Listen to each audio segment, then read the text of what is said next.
votre espace personnel pour les fichiers web.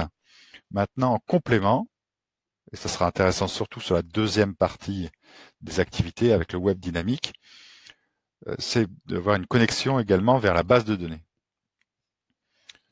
Donc je clique là, ici, sur l'onglet Databases.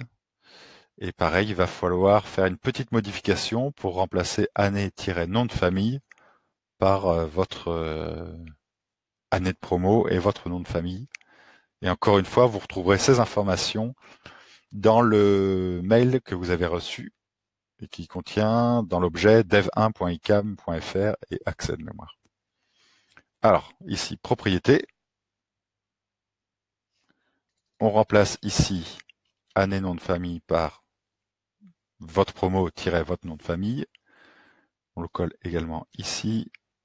Et là, on saisit son mot de passe. Il faut cliquer là. Ça va ouvrir une petite fenêtre. On teste la connexion pour vérifier que ça fonctionne bien.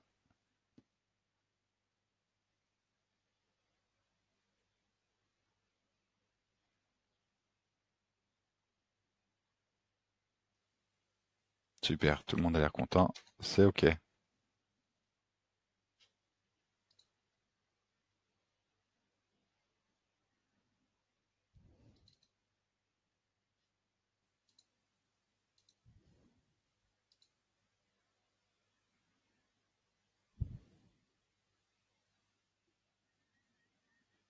En cliquant ici, je vais rafraîchir la structure de la base de données. Voilà, elle apparaît ici.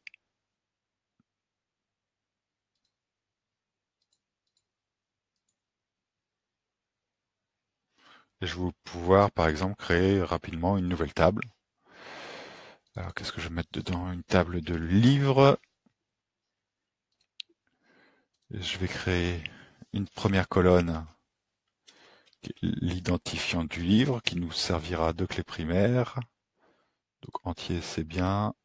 Auto-incrémente pour pas avoir à gérer les numéros contenus dans cette colonne, clé primaire.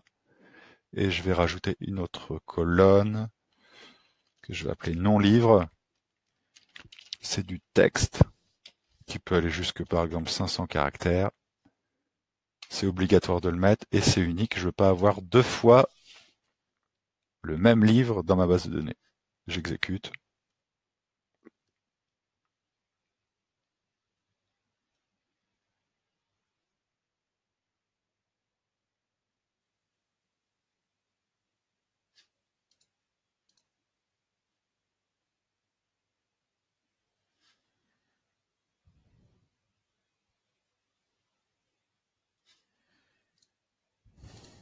Et on voit ici la table qui est arrivée.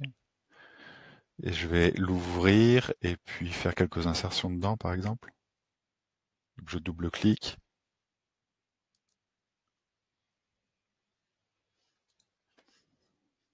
Et si je vais cliquer sur le plus, donc là, ici, on voit bien que l'identifiant du livre s'est généré. Le nom du livre, je vais mettre la Bible. Je vais en ajouter un autre. Le Coran. Le Talmud. Et le Bardo Todol, qui est le livre des morts tibétains. Voilà.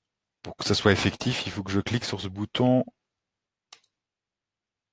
Voilà. Et on voit bien, hop, que les insertions ont été faites. Et si je rafraîchis ma table ici, ou bien les résultats qui sont présents dans la base de données.